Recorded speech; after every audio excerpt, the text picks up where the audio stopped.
In this video, we'll continue the topic of procedural generation. We'll be using what we learned in the previous video about Perlin Noise to generate a terrain in Unity. So let's get started. So we're going to be generating our terrain using the built-in and fairly old terrain engine. Why? Because it's super easy to get working, but it's also a bit clumsy. We'll talk about alternative options later in the video. To create a terrain, let's right-click in the hierarchy, go 3D object, terrain. We can now see in our scene view that a huge terrain has appeared. By default, if we go under settings, this is going to be 500 by 500 units. We'll have a look at changing this through script later. For now, let's just go in here and add a new component. We can call it Perlin Noise or terrain generation. I'm just going to call it terrain generator. Let's double click it to open it up in Visual Studio. Let's delete the two using tags at the top and both our methods for now.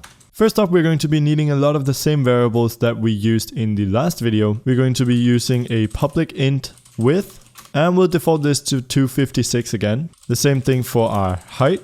But height here can mean different things. It can either mean the length of our terrain or the depth when viewed from above. In our case, this is going to mean the length, and then we'll create another variable, a public integer, that is going to specify the depth, meaning the height on the y-axis of our terrain. And we'll just default this to something like 20. Now let's go and make a start method. In here, we want to get a reference to our terrain component so that we can change the data of our terrain. To do that, we use getComponent of type terrain. And we can go ahead and store this in a variable. So let's create a terrain variable, and let's also call it terrain. And whenever we want to change properties of our terrain, we have to access what is called terrain data. To do that, we go terrain.terrain data. And if we now write dot, you can see all of the different things that we can modify in here. So let's go ahead and generate a new terrain data using a separate function, which we are going to call generate terrain.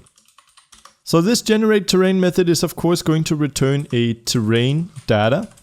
We're going to call it generate terrain. Instead of creating a terrain data from scratch here, let's use some of the settings that we set up inside of the inspector. To do that, we pass in here terrain.terrain data, and we take this in as an argument. This is of course going to be terrain data, and we'll call it terrain data as well. So we are saying that we want to set our terrain data equal to a newly generated terrain, which is going to be based off of our current terrain data. And now in here we can go and populate it. So first off, we want to set the dimensions of our terrain. We do that by going terrain data dot size. We'll set that equal to a new vector 3, where the x is going to be our width, the y is going to be our depth, and the z is going to be our height.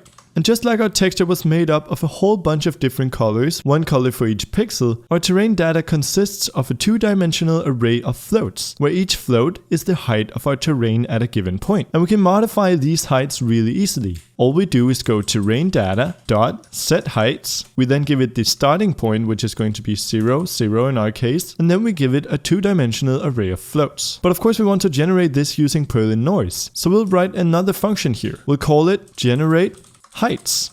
Let's close that off, and let's begin creating our generate heights method. This is going to return a two-dimensional float array. Its name is going to be generate heights, and that's it. Now first we want to create our float array. To do that, we write float, mark it as a two-dimensional array. We'll give it a name. Let's just call it heights, and we'll set it equal to a new float array where the width of our array is going to be width and the height of our array is going to be height.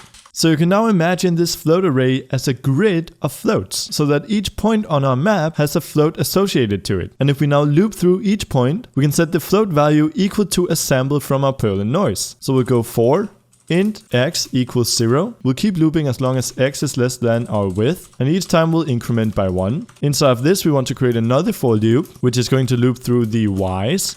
It keeps going as long as y is less than height, and we increment by 1 each time there as well. So now in here we can say heights at the x and y position. So the current x we're looking at and the current y we're looking at is going to be equal to some Perlin Noise value. And this is what we'll generate. And we'll do this in the exact same way we did it in the last video. So we'll go here and call it something like calculate height, and we'll input the x and the y. Then we'll create a method that returns a float called calculate height. It's going to take in an integer x and an integer y. We're going to make sure to calculate the noise coordinates, not as whole numbers, but as decimal place numbers. So we'll write float x coord equals, then we'll go x divided by width, and the same thing with our y coord. Y divided by height. And remember, we multiplied both of these with a scale in order to be able to zoom in and out. Let's go up here and add a public float. call scale and set it equal to something like 20 by default. And then we can multiply with that after each calculation.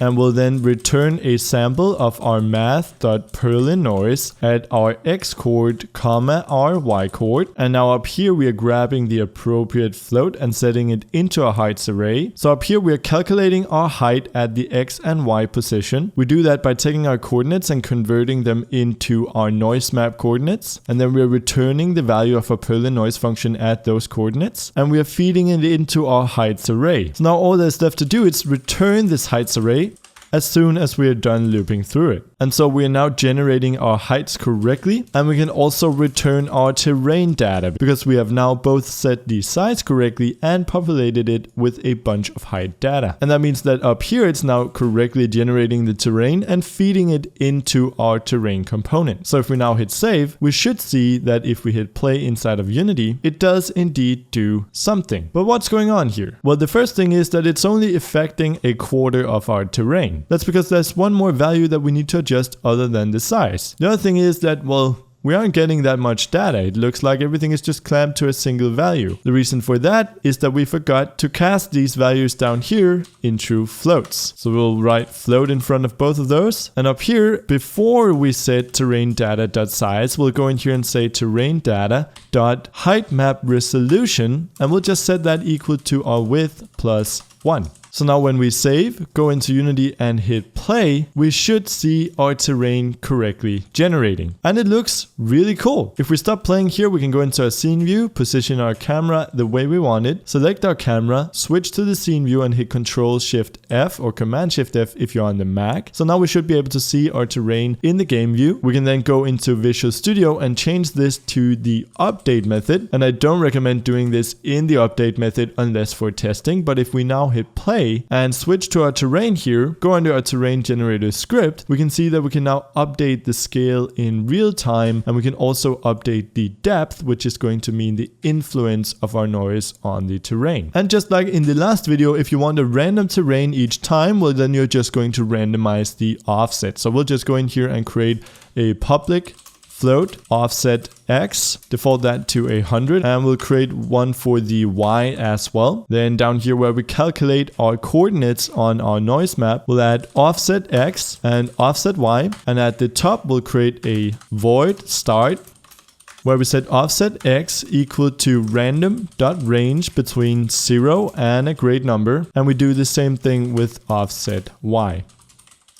Let's save that. Head into Unity, hit play, and we can now see that each time we play, we get a random terrain and that we can scroll through this to create really interesting effects. In fact, you could have a look at animating this number over time. Let's go into Visual Studio, into our update method, and let's just say that offset x plus equals time.delta time, and we can add a speed onto this, let's say 5. If we now save, we should see that every frame our terrain is going to be moving. And this actually already works with colliders as well. If we go in here, go 3D object, cube, reset the transform on this cube, move it into somewhat of the center of our scene. And I'm going to drag it up and size it up as well. Let's add a rigid body to this, and we can see that it falls down and collides with our terrain. That's pretty much it for this video. If you want to learn more about procedural generation, which I definitely think you should, I will have some good resources for you in the description. The primary things that I would want to do different is probably creating a mesh from scratch instead of using the built-in terrain engine, and also having a look at how you can make the noise more interesting. A very common method is layering multiple Perlin noise functions with different frequencies on top of each other